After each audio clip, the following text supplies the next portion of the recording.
Magkaiba yung mahal ka sa kaya kami paglaban. Oo, mahal ka niya. Pero... Oo, mahal ka niya. Pero ang tanong, kaya ka ba niyang ipaglaban? Yung mahal ka, puso, ang Oo, mahal ka niya.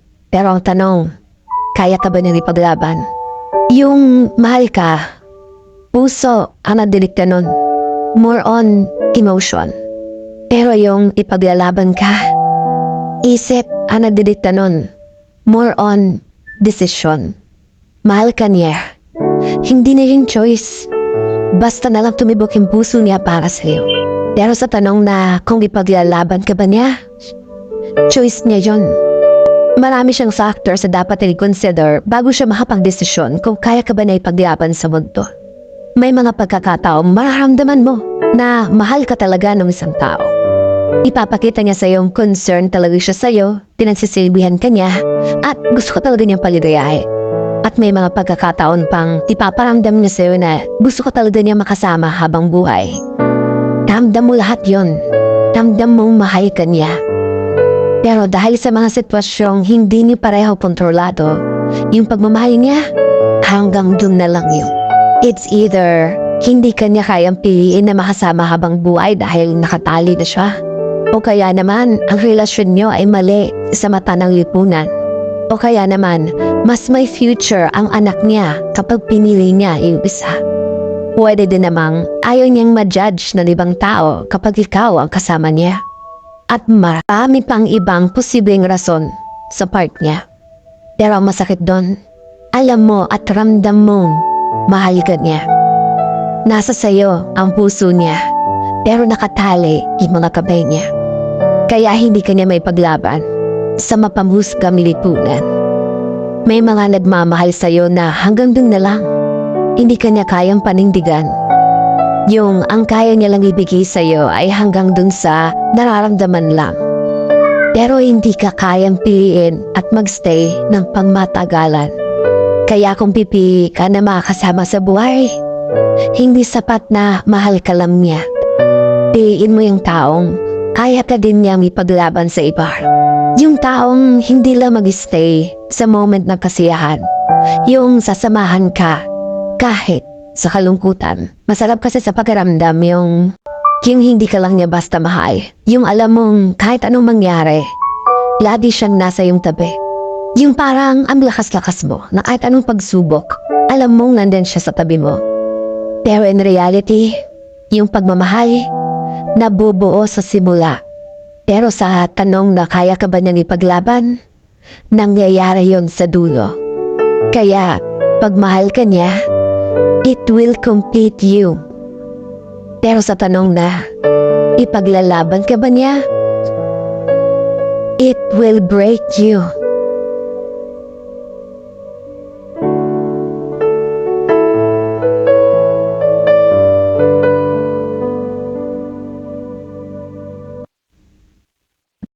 Magkaiba yung mahal ka sa kaya kami paglaban.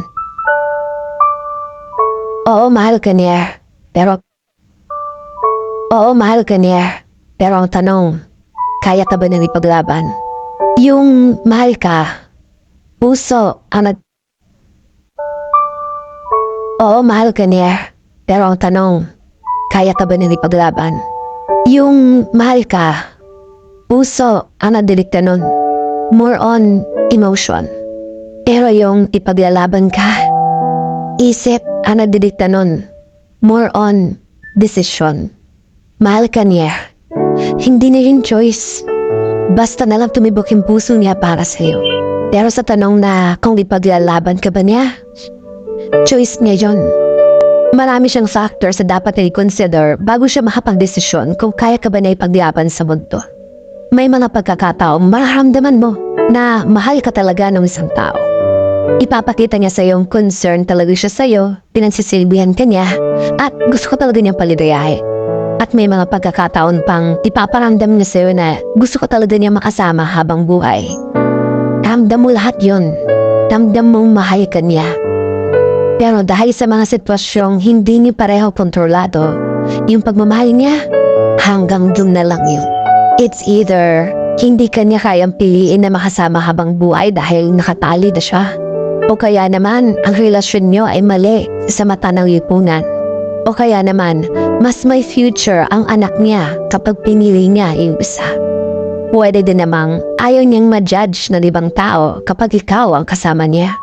At marami pang ibang posibleng rason sa part niya.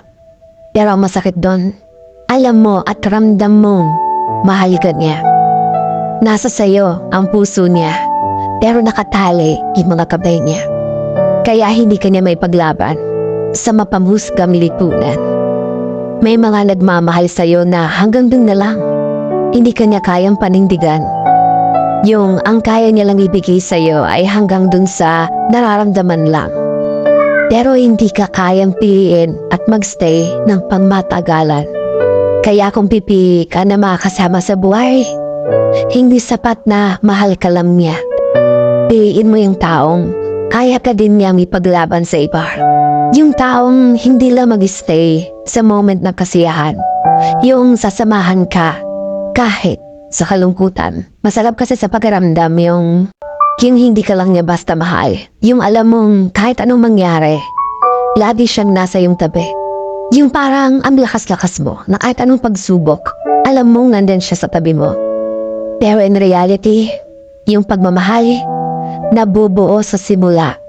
Pero sa tanong na kaya ka ba niyang ipaglaban, nangyayari yon sa dulo. Kaya, pag mahal ka niya, it will complete you. Pero sa tanong na, ipaglalaban ka ba niya? It will break you.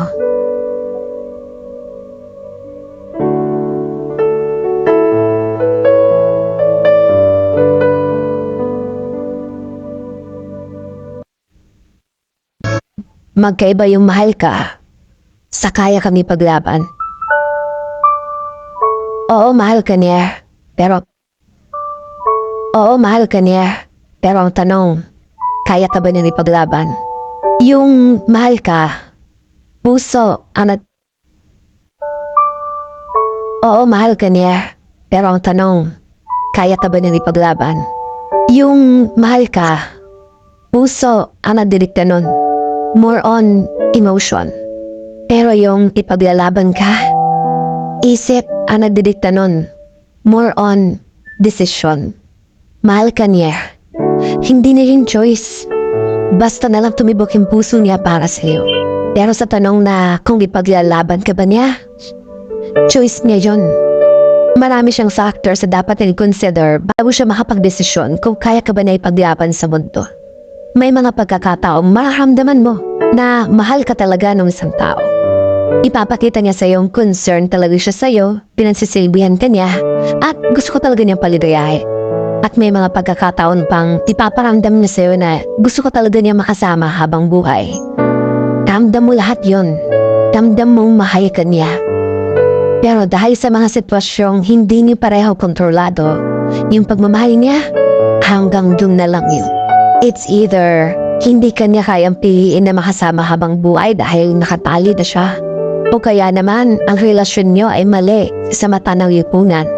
O kaya naman, mas may future ang anak niya kapag pinili niya yung isa. Pwede din namang ayaw niyang ma-judge ng ibang tao kapag ikaw ang kasama niya.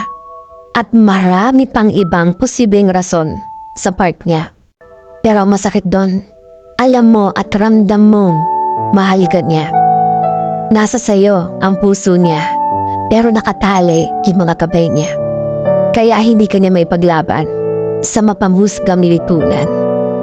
May mga nagmamahal sa'yo na hanggang dun na lang. Hindi kanya kayang panindigan. Yung ang kaya niya lang ibigay sa'yo ay hanggang dun sa nararamdaman lang. Pero hindi ka kayang piliin at magstay ng pangmatagalan. Kaya kung pipili ka na makasama sa buhay, hindi sapat na mahal ka lang niya. Piliin mo yung taong kaya ka din niyang ipaglaban sa iba. Yung taong hindi lang mag-stay sa moment ng kasiyahan. Yung sasamahan ka kahit sa kalungkutan. Masarap kasi sa pakiramdam yung hindi ka lang niya basta mahal. Yung alam mong kahit anong mangyari, lagi siyang nasa iyong tabi.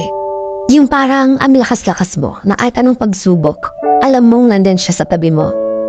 Pero in reality, yung pagmamahal, nabubuo sa simula. Pero sa tanong na kaya ka ba nang ipaglaban, nangyayari yon sa dulo. Kaya, pag mahal ka niya, it will complete you. Pero sa tanong na, ipaglalaban ka ba niya? It will break you.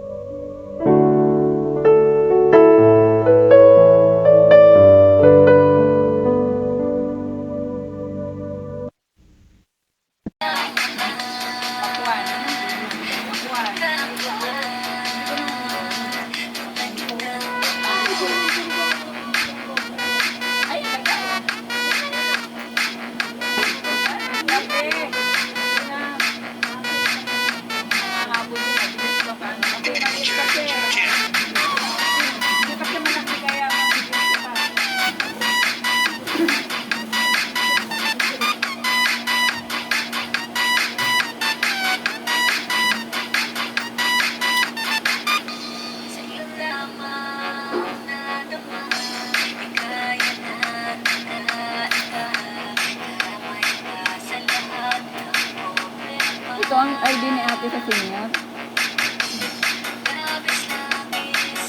Ay, hindi natin natanong kung dumating ang ating ID ka na. ID ko na ibibigay ni Ted. Wala? Saan ni Charlie? Wala? Dumating na kinalin. ID. Nagkalang ba yung ID?